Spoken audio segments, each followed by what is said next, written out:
Buenas, buenas. En esta ocasión, qué random, les traigo una sección, la cual se llama El terror con Alex, en el cual les relataré ciertas historias de terror en particulares, conforme el paso de las películas más recientes desde los 1900, 1980. Espero que te pueda gustar esta nueva sección. Nos lo harías saber con un like y con una suscripción.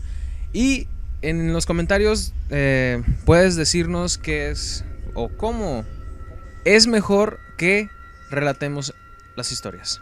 Muy bien, esta historia es llamada El caso del poltergeist en Anfield. Es llevada a cabo en Londres. Es acerca de la película que ha causado mucha controversia, llamada El Conjuro 2, el cual se estrenó en México en junio del 2016. Muy bien, comenzamos.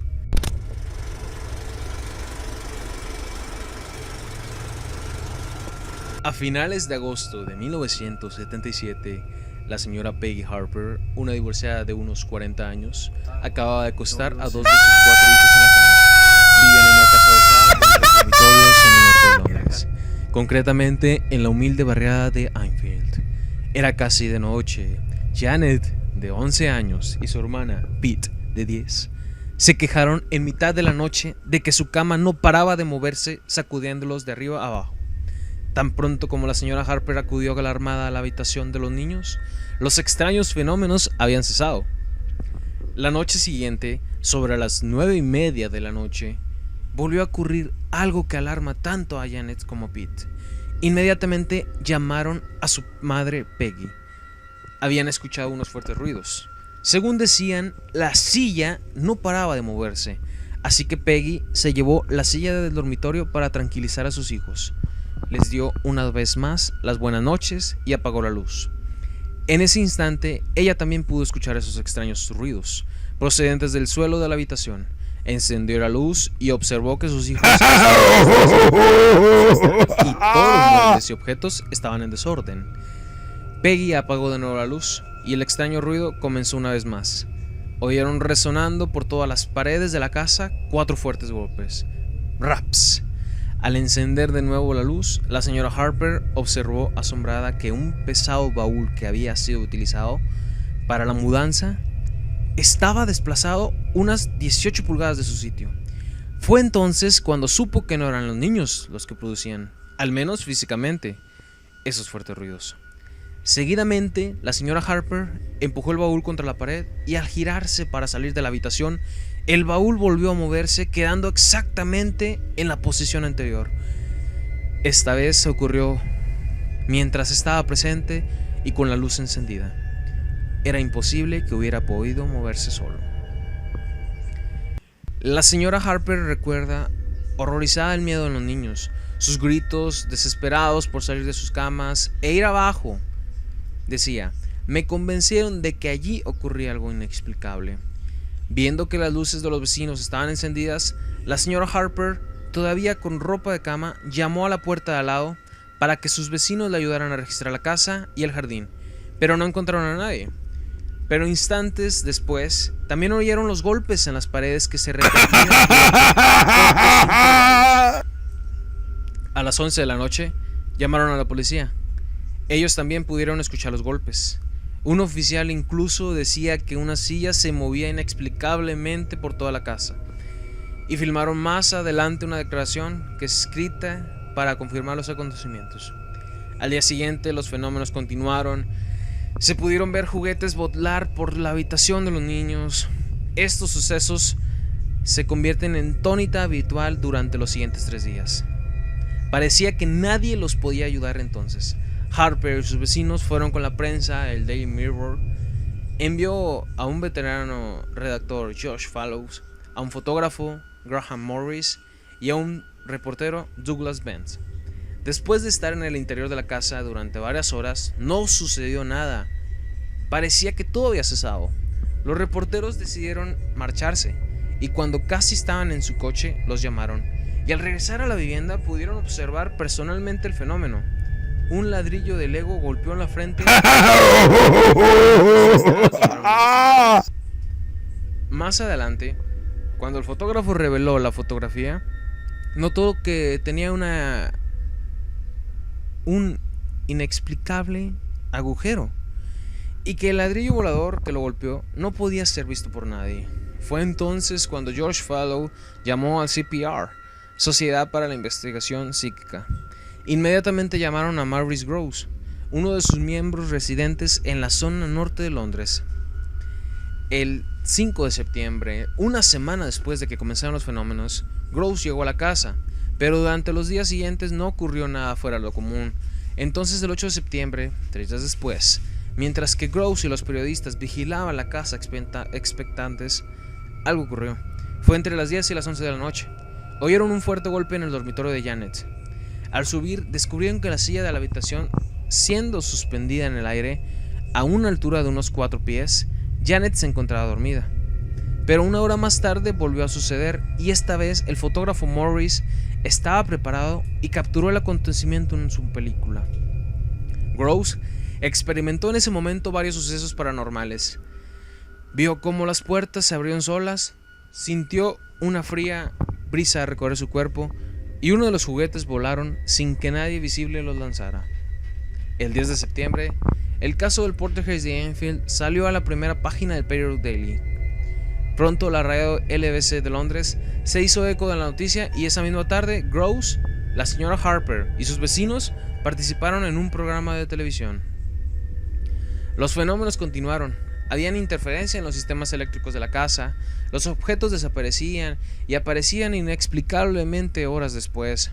Las grabaciones de los reporteros de la BBC se borraban misteriosamente. Una cámara de infrarrojos instalada en secreto en el dormitorio apareció completamente averiada. Grosse pronto se unió a la investigación con el escritor Lyon Playford, y los dos pasaron los siguientes 2 años estudiando el caso, hasta que finalmente los sucesos cesaron. Los golpes en las paredes y entresuelos de la vivienda se convirtieron en habituales cada día. Los muebles se movían y eran lanzados escaleras abajo.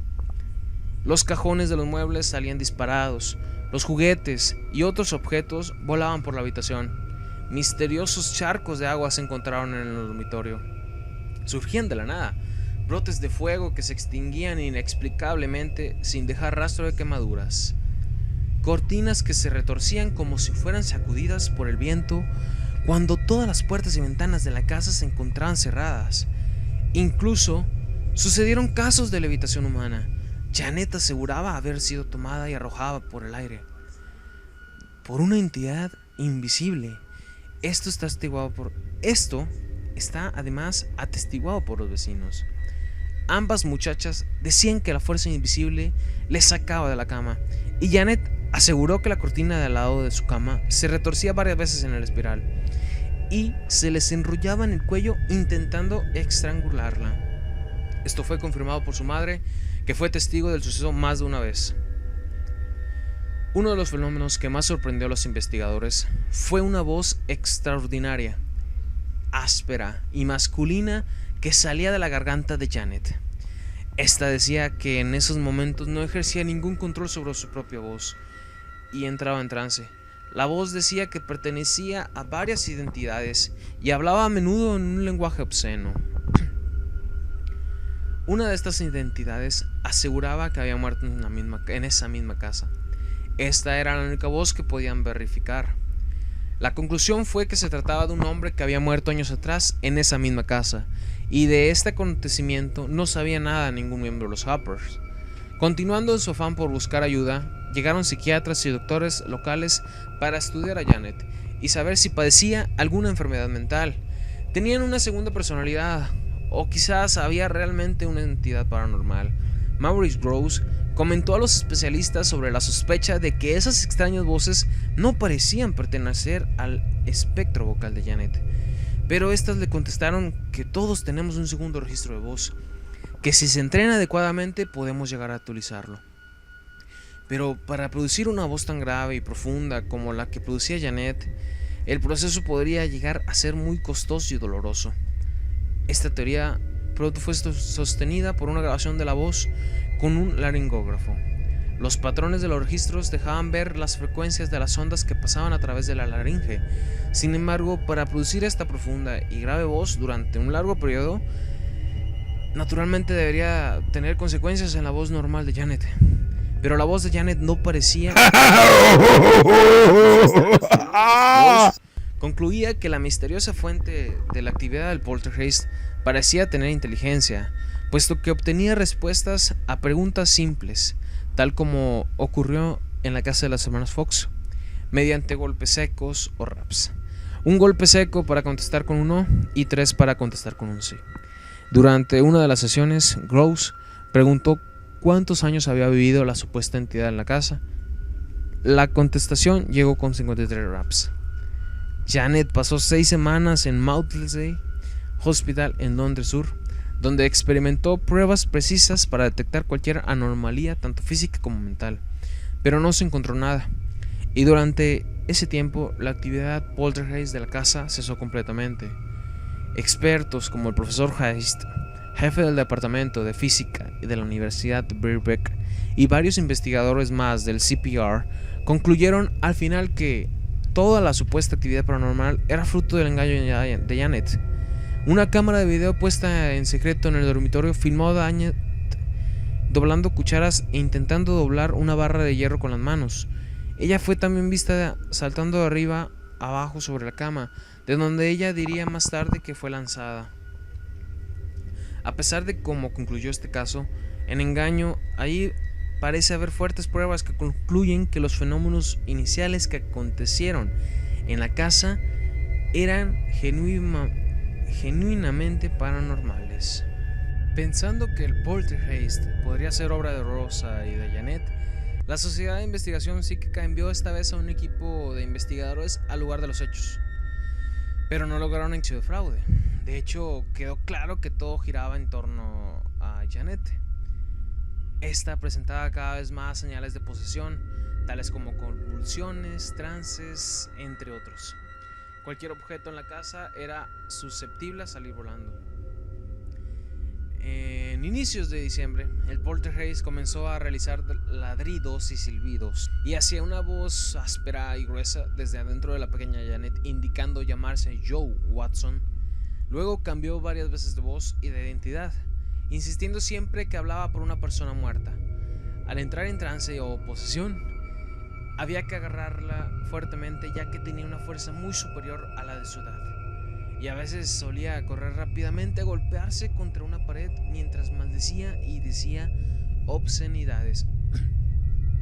Psiquiatras y doctores locales estudiaron a Janet y se le llegaron a realizar estudios para descartar que las voces salían de su garganta. No habían sido fabricadas conscientemente por ella.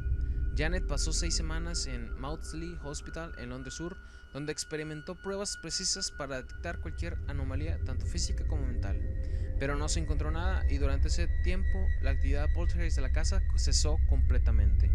Más tarde volvieron a reanudarse, aunque de un modo más esporádico y menos violento.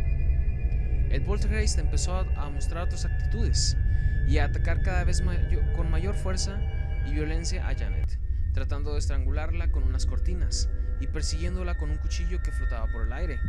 El lugar empezó después a tener mal olor. Los 2 peces rojos fueron encontrados muertos en su pecera y aparecieron mensajes obscenos en los muros. Lorraine intervino nuevamente, pero esta vez junto con su esposo Ed. Desde entonces, los sucesos sobrenaturales continuaron produciéndose de forma menos violenta, con apariciones furtivas de distintos personajes, entre los cuales hubo un doble de Mauricio Gross. Janet tuvo que quedarse unos días en el hospital, y durante ese tiempo la actividad del poltergeist desapareció por completo. En cuanto regresó mucho mejor de salud, el fenómeno llegó a su fin.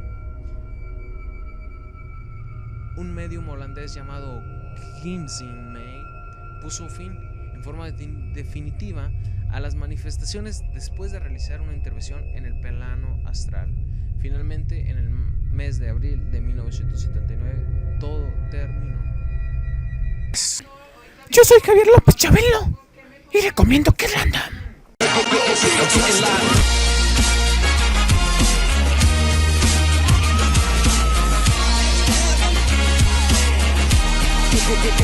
Get live.